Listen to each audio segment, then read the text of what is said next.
नमस्कार दोस्तों, आप सबका स्वागत है रोजगार विद प्रमोद यूट्यूब चैनल में। दोस्तों, आज हम लोग संविधान पढ़ेंगे। संविधान हमने स्टार्ट किया था, हम लोग मौलिक अधिकार पढ़ रहे थे और आज मौलिक अधिकार का दूसरा वीडियो है। तो आज हम लोग मौलिक अधिकार में दूसरा वीडियो में हम लोग पढ़ेंगे स्वतंत्रता के अधिकार से। ठीक है दोस्तों, तो आप लोग देख पा रहे हैं कि यहाँ माता जी का एक फ़ोटो है। जैसा कि आप जानते हैं नवरात्रि का समय है, तो माँ दुर्गा जी का नाम लेकर हम लोग इस क्लास को स्टार्ट कर रहे हैं और आशा करता हूँ कि आपको हर एक पॉइंट समझ में आएगा, अच्छा लगेगा और आपके परीक्षा के लिए उपयोगी होगा। दोस्तों, अगर आपको समझ में आए, वीडियो पसंद आता है तो वीडियो को लाइक ज़रूर करिए और अधिक से अधिक अपने दोस्तों को साथ शेयर भी करिए, जिससे कि अधिक से अधिक संख्या में हमारे साथ जुड़ सकें। अगर आपने चैनल को सब्सक्राइब नहीं किया है तो चैनल को भी सब्सक्राइब करिए और बेल आइकन को दबाइए, जिससे कि हमारे वीडियो का नोटिफिकेशन आपको मिलता रहे। तो दोस्तों, हम लोग स्टार्ट कर रहे हैं स्वतंत्रता का अधिकार। संविधान में स्वतंत्रता का अधिकार हम लोग आज पढ़ेंगे। तो स्टार्ट करते हैं हम लोग आज का अपना क्लास। चलिए दोस्तों, एक बार आप लोग कमेंट बॉक्स में लिखेंगे जय माता दी और इसके बाद कहानी को स्टार्ट करते हैं। आपको बिल्कुल समझ में आएगा, आसानी से समझ में आएगा। ठीक है दोस्तों, चलिए आइए दोस्तों, जैसा कि आप देख पा रहे हैं स्वतंत्रता का अधिकार अनुच्छेद 19 से लेकर 22 तक। आप सभी लोग जानते हैं कि जो स्वतंत्रता का अधिकार है दोस्तों, वह अनुच्छेद 19 से लेकर 22 तक में है। दोस्तों, हमने इसके पहले 14 से लेकर 18 तक के अनुच्छेद की बात कर लिया है पहले वीडियो में। जिन भाइयों ने अगर पहला वीडियो नहीं देखा है तो एक बार ज़रूर देख लीजिएगा। इसके बाद इस वीडियो को देखिएगा, आपको बेहतरीन तरीके से समझ में आने वाला है। तो आइए दोस्तों, स्टार्ट करते हैं हम लोग स्वतंत्रता का अधिकार अनुच्छेद 19 से 22 तक। जैसा कि दोस्तों आप जानते हैं कि हमारे संविधान में 6 प्रकार की स्वतंत्रता दिया गया है।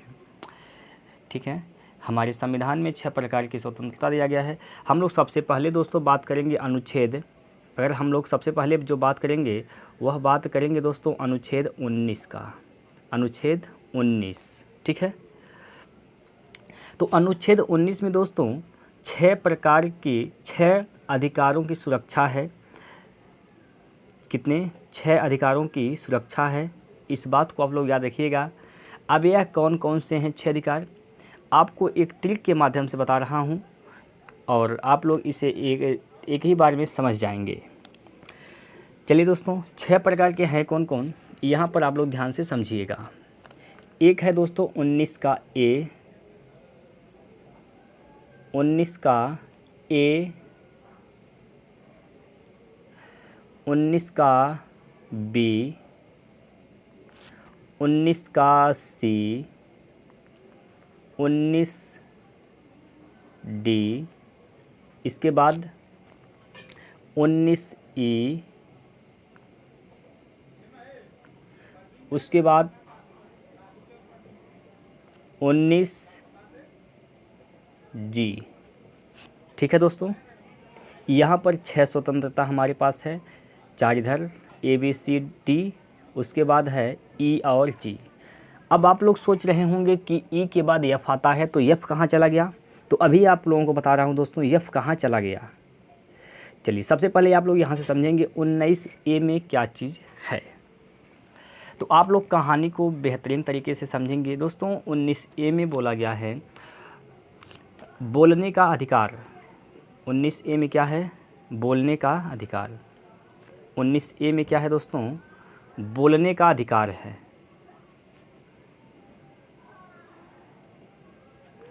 बोलने का अधिकार। बोलने का अधिकार किस अनुच्छेद में है? तो 19A में है। इसके बाद दोस्तों बात करते हैं 19B की। तो 19B में क्या है? शांतिपूर्ण हथियार रहित सम्मेलन करने का अधिकार।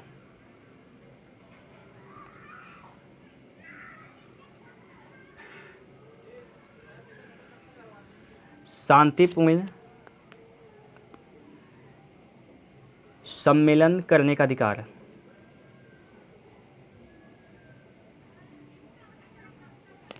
वो भी बिना हथियार का। इसके बाद दोस्तों बात करते हैं अनुच्छेद 19C का। 19C में क्या कहा गया है? संघ बनाने का अधिकार। संघ बनाने का अधिकार।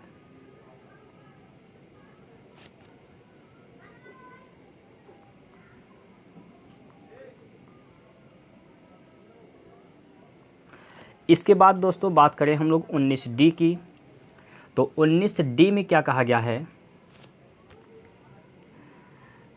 भारत के राज्य क्षेत्र में अबाध संचरण का अधिकार।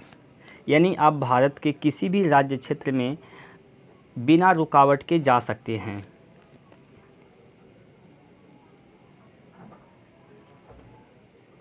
यानी हम कह सकते हैं आवागमन का अधिकार। आवागमन का अधिकार।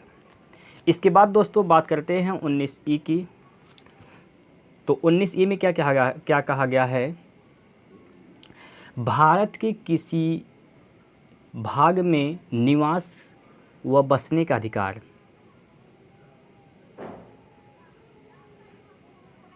निवास व बसने का अधिकार, यह आपको अनुच्छेद 19E बताता है। भारत के किसी भी राज्य में आप लोग निवास कर सकते हैं, बस सकते हैं। यह किस अनुच्छेद के तहत? तो 19E के तहत। इसके बाद दोस्तों बात करते हैं 19G। इसमें क्या है? कोई वित्त, आजीविका, व्यवसाय या व्यापार करने का अधिकार। सीधे आप कह सकते हैं व्यापार का अधिकार। अब आप लोग कह रहे होंगे, सोच रहे होंगे कि अभी हमने कहा है हम आपको ट्रिक से बताएंगे, लेकिन ये ट्रिक तो है नहीं, तो अब कैसे आप लोग समझेंगे? ध्यान से समझिएगा। 19A आप लोग कैसे याद रखेंगे? आप लोगों को सिर्फ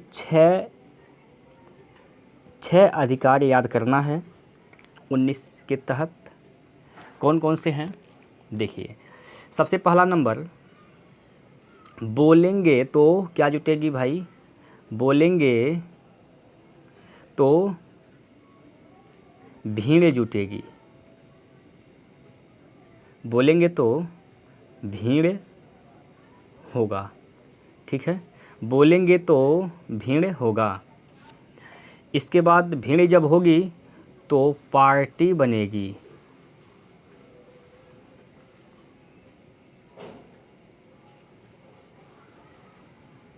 जब भीड़ होगी तो पार्टी बनेगी।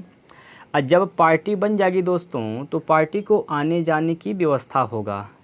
यानी आने जाने की व्यवस्था।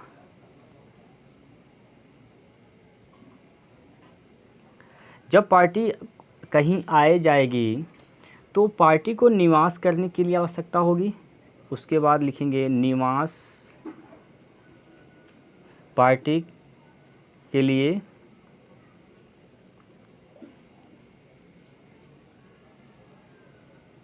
पार्टी के लिए निवास।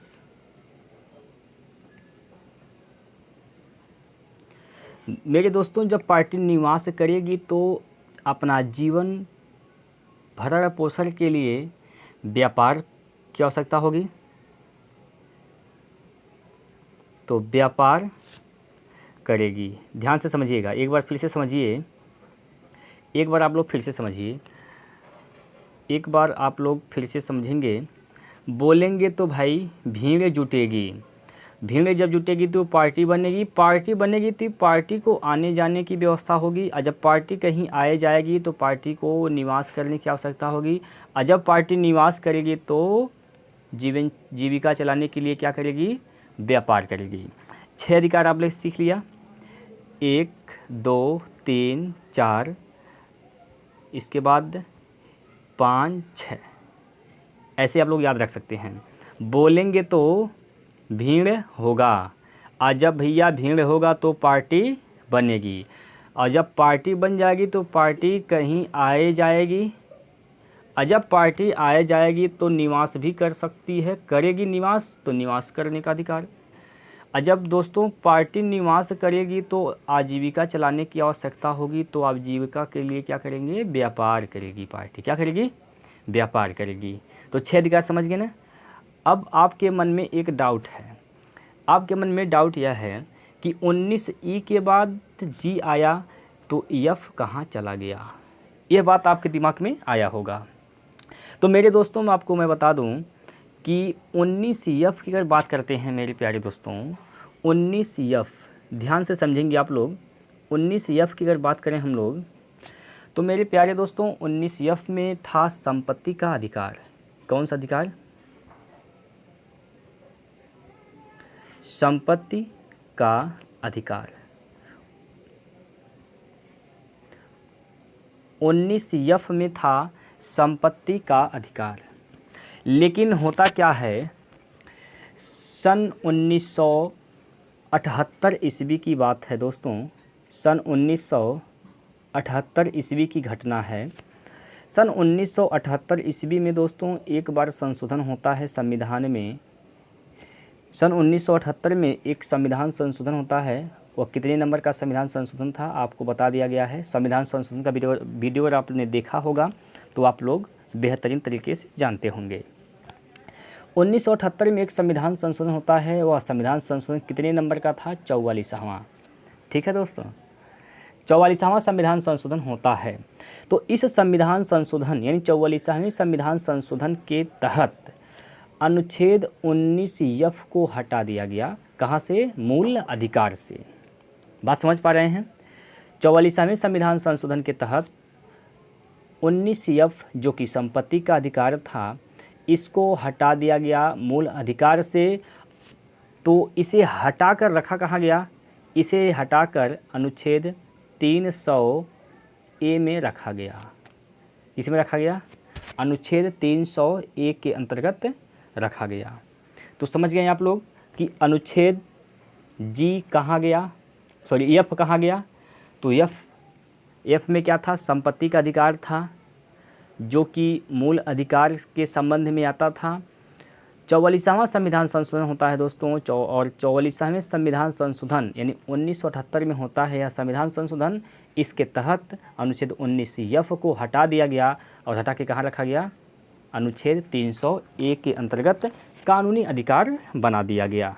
इतनी बात आप लोग समझ गए होंगे। ठीक है, अब बात करते हैं दोस्तों, आगे बढ़ते हैं हम लोग। अब हम 19 आप लोग समझ गए, अनुच्छेद 19 आप लोग बेहतरीन तरीके से समझ गए होंगे।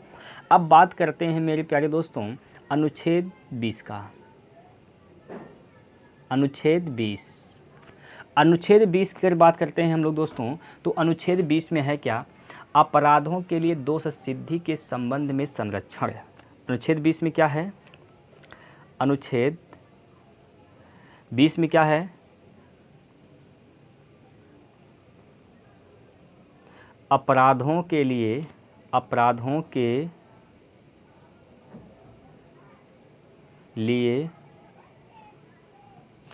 दोष सिद्धि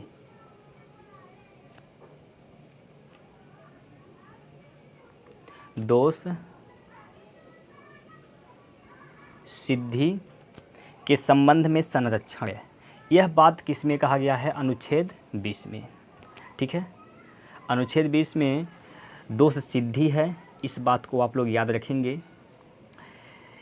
और अनुच्छेद जो 20 है दोस्तों, यह कब लागू होता है, अगर कोई व्यक्ति कानून का उल्लंघन नहीं करता है तब उसे दंडित नहीं किया जा सकता है। कोई भी व्यक्ति अगर कानून का उल्लंघन नहीं करता है तो उसे दंडित नहीं किया जा सकता है। और दूसरी बात, एक बात और याद रखेंगे कि अनुच्छेद जो 20 है वह भारतीय नागरिक और विदेशी नागरिक दोनों को प्राप्त है। इस बात को भी आप लोग याद रखेंगे। अब हम बात करते हैं दोस्तों, इसके तहत 3 अनुच्छेद आते हैं, 20A, 20(1), 20(2), 20(3). तो इसमें जो महत्वपूर्ण है आप लोग उसे याद रखेंगे। अनुच्छेद जो 20 का 2 है दोस्तों, अनुच्छेद 20(2), यह क्या बताता है? यह कहता है कि किसी व्यक्ति को एक ही अपराध के लिए एक से अधिक बार दंडित नहीं किया जा सकता है। अगर कोई व्यक्ति एक अपराध कर दिया तो उसे एक ही बार दंडित कर सकते हैं, एक से अधिक बार दंडित नहीं किया जा सकता है। इस बात में कोई दिक्कत नहीं है। चलिए, और अनुच्छेद 20(3) क्या बताता है दोस्तों? अनुच्छेद 20 का 3 क्या कहता है? यह कहता है किसी व्यक्ति को अपने विरुद्ध गवाही देने के लिए बाध्य नहीं किया जा सकता है। यानी हर व्यक्ति वह अपने विरुद्ध गवाही दे सकता है, उसे कोई रोक नहीं सकता है। यह किसने कहा? अनुच्छेद 20(3). एक व्यक्ति को एक ही अपराध के लिए एक से अधिक बार सज़ा नहीं दे सकते। यह कौन सा अनुच्छेद बताया? अनुच्छेद 20(2). आइए दोस्तों आगे चलते हैं। इसके बाद हम बात करते हैं अनुच्छेद 21। अनुच्छेद 21 में क्या लिखा गया है? अनुच्छेद 21 में है प्राण एवं दैहिक स्वतंत्रता। प्राण एवं दैहिक स्वतंत्रता।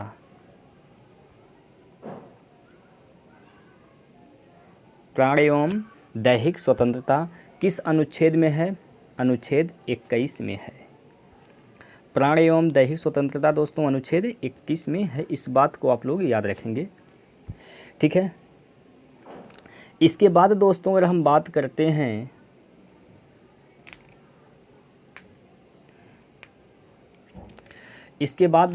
करते हैं दोस्तों अनुच्छेद 21(a).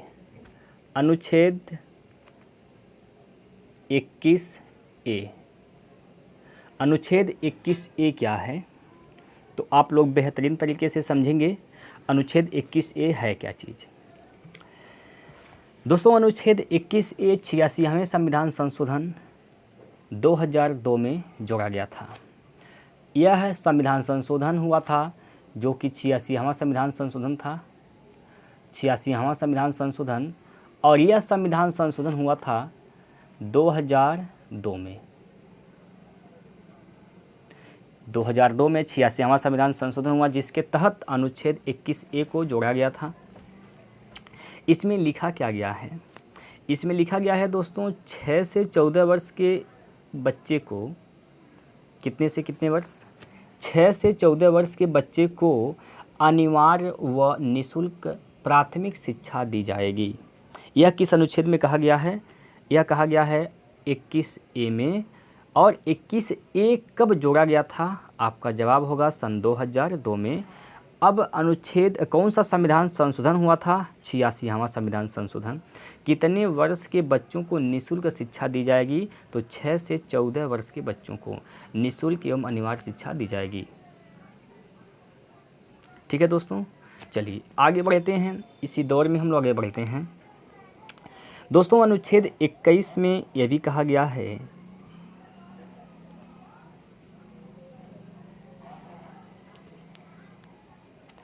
सभी जितने भी जीव जंतु हैं दोस्तों सबको अपने जीवन जीने का अधिकार है।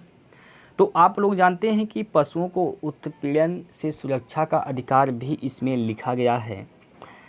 जैसा कि आप जानते हैं दोस्तों कि एक तमिलनाडु का प्रसिद्ध त्यौहार है जिसका नाम है पोंगल। तमिलनाडु का एक प्रसिद्ध त्यौहार है जिसका नाम है दोस्तों पोंगल। पोंगल एक बार फिर से आप लोग समझेंगे कि जो अनुच्छेद 21 है दोस्तों यह जीवन जीने का अधिकार है। जीवन जीने का अधिकार जितने भी पशु पक्षी जीव जंतु हैं सबका है। तो पोंगल एक त्यौहार है तमिलनाडु का। इसमें होता क्या है दोस्तों? इसमें क्या होता है? इसमें एक खेल आयोजित किया जाता है जिस खेल का नाम है जल्लीकट्टू। कौन सा खेल? जल्लीकट्टू। जल्लीकट्टू एक खेल आयोजित होता है, तमिलनाडु का एक यह खेल है जल्लीकट्टू। पोंगल त्यौहार तमिलनाडु में मनाया जाता है।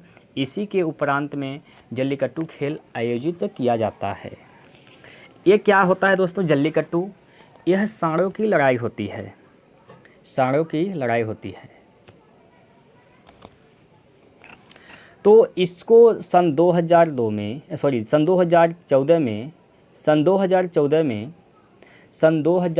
में सुप्रीम कोर्ट ने भारतीय पशु कल्याण बोर्ड की याचिका पर सुनवाई करते हुए महत्वपूर्ण निर्णय लिया है।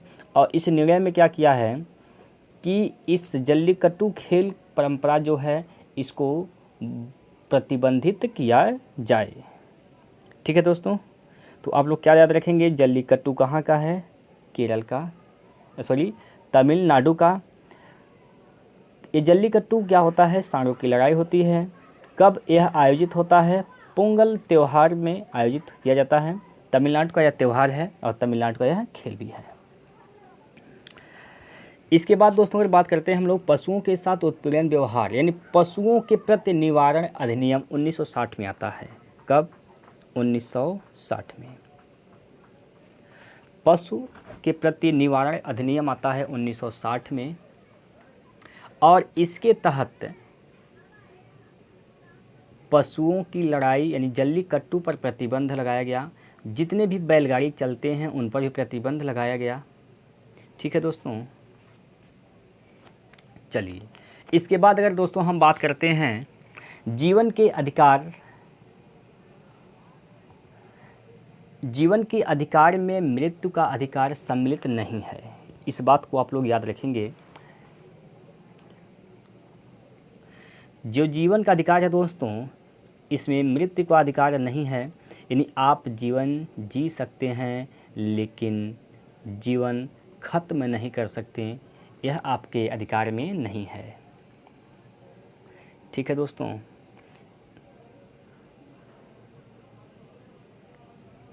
इसके बाद अगर बात करते हैं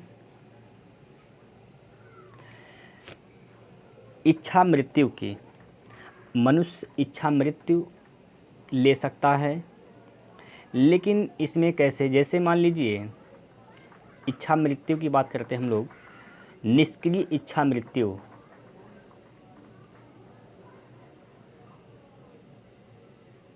निष्क्रिय इच्छा मृत्यु इसमें क्या है दोस्तों? उच्चतम न्यायालय ने भारत में इसे स्वीकार कर लिया है। यानी निष्क्रिय जो इच्छा मृत्यु है दोस्तों उच्चतम न्यायालय ने भारत में स्वीकार कर लिया है। अब आप सोच रहेंगे इस इच्छा मृत्यु का मतलब क्या है? जैसे दोस्तों मरीज का जीवन रक्षक प्रणाली पर टिका जीवन मशीनों को हटाकर समाप्त किया जा सकता है। यानी कहने का मतलब यह है दोस्तों कि जिस व्यक्ति का जीवन मशीन पर टिका हुआ है और वह अपने दुख पीड़ा से परेशान है तो वह जीवन प्रणाली मशीन को हटाकर इच्छा मृत्यु प्राप्त कर सकता है। यह बात सुप्रीम कोर्ट ने कही है। ठीक है, इसके बाद होता है दोस्तों एक होता है सक्रिय इच्छा मृत्यु। सक्रिय इच्छा मृत्यु इसमें क्या कहा गया है? उच्चतम न्यायालय ने कहा है, उच्चतम न्यायालय ने इसकी अनुमति नहीं दी है। उच्चतम न्यायालय ने सक्रिय इच्छा मृत्यु की अनुमति नहीं दिया है। अच्छा है, सक्रिय इच्छा मृत्यु के अंतर्गत कैसे जीवन को समाप्त किया जा सकता है दोस्तों? इसके अंतर्गत क्या होता है कि दवाई या इंजेक्शन देकर व्यक्ति का जीवन समाप्त किया जा सकता है। दो इच्छा मृत्यु आप लोग समझे हैं। एक इच्छा मृत्यु है कौन सा? निष्क्रिय, यहाँ पर मैं लिख दे रहा हूँ।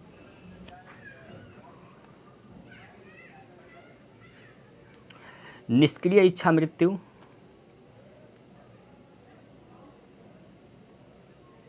एक निष्क्रिय इच्छा मृत्यु है दोस्तों और एक होता है सक्रिय। निष्क्रिय का मतलब अगर किसी व्यक्ति का जीवन किसी मशीन पर टिका है और वह अपने जीवन से परेशान है, दुख पीड़ा सहन नहीं कर पा रहा है तो मशीन को हटाकर उसका जीवन समाप्त किया जा सकता है। और यह यानी निष्क्रिय इच्छा मृत्यु भारत सरकार ने लागू कर दिया है, उच्चतम न्यायालय ने इसे स्वीकार किया है। एक इच्छा मृत्यु और होती है दोस्तों, यह है सक्रिय इच्छा मृत्यु।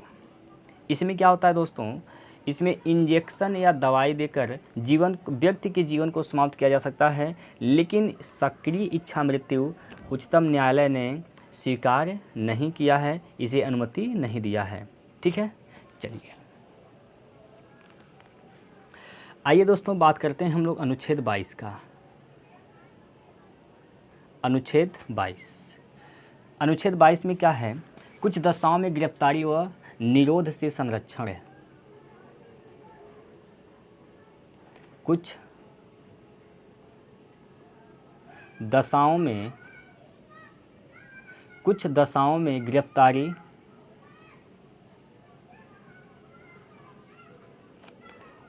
और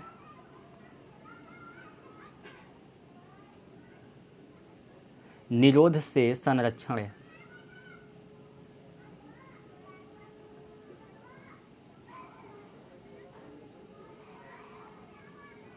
देखिए दोस्तों, इसमें क्या है कि अनुच्छेद 22 में क्या है, कुछ दशाओं में गिरफ्तारी और निरोध से संरक्षण।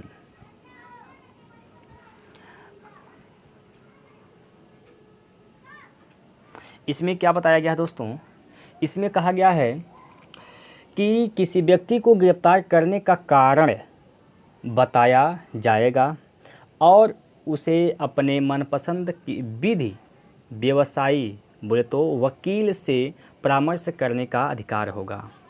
यानी अगर किसी व्यक्ति को गिरफ्तार किया जा रहा है तो उसका कारण बताना होगा और व्यक्ति के मनपसंद से वकील से परामर्श करने का अधिकार भी होगा। यह कौन बताता है, अनुच्छेद 22 बताता है। ठीक है, चलिए आगे बढ़ते हैं।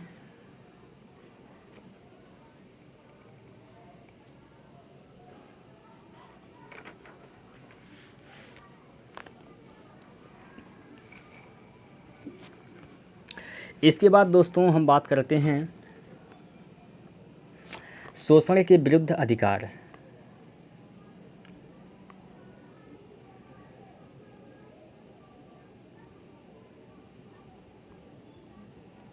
शोषण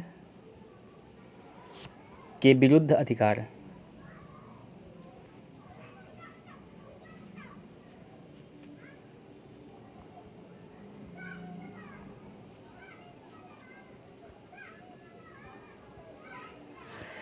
शोषण के विरुद्ध अधिकार दोस्तों, यह है अनुच्छेद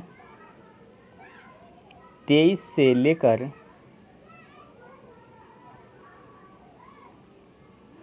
अनुच्छेद 23 से लेकर 24 तक। शोषण के विरुद्ध अधिकार अनुच्छेद 23 से 24 तक है।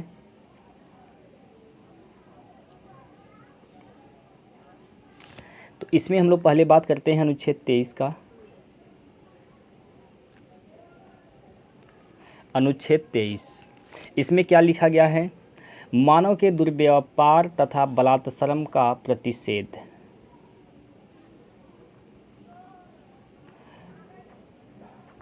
मानव के दुर्व्यापार तथा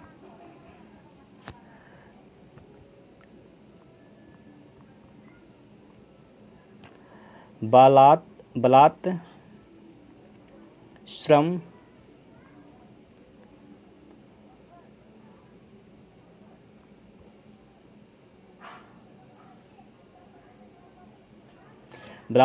का प्रतिषेध।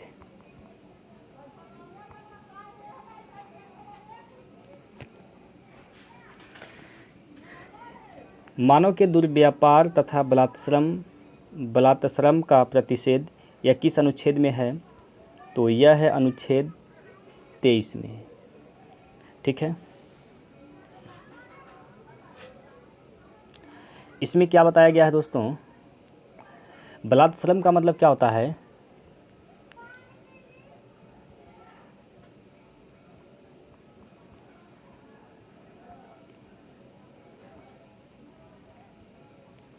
बलात्सलम का मतलब होता है इच्छा के विरुद्ध कार्य कराना, इच्छा के विरुद्ध कार्य करवाना। और बेगारी क्या होता है, काम के बदले पैसे न देना, काम के बदले पैसे न देना। एक है मानव व्यापार, मानव व्यापार। इसमें क्या है कि मानव में क्या, महिला बच्चा को खरीदना, यह मानव व्यापार है। ठीक है दोस्तों, आइए बात करते हैं दोस्तों हम लोग अनुच्छेद 24 का। अनुच्छेद 24 में क्या लिखा गया है, अनुच्छेद 24 में कहा गया है कि कारखानों में बालकों के नियोजन का प्रतिषेध।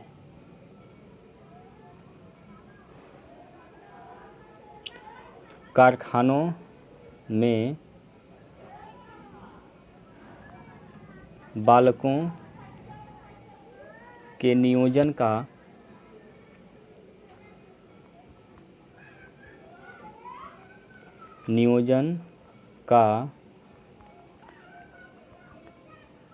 प्रतिषेध, यह किस में कहा गया है, अनुच्छेद 24 में।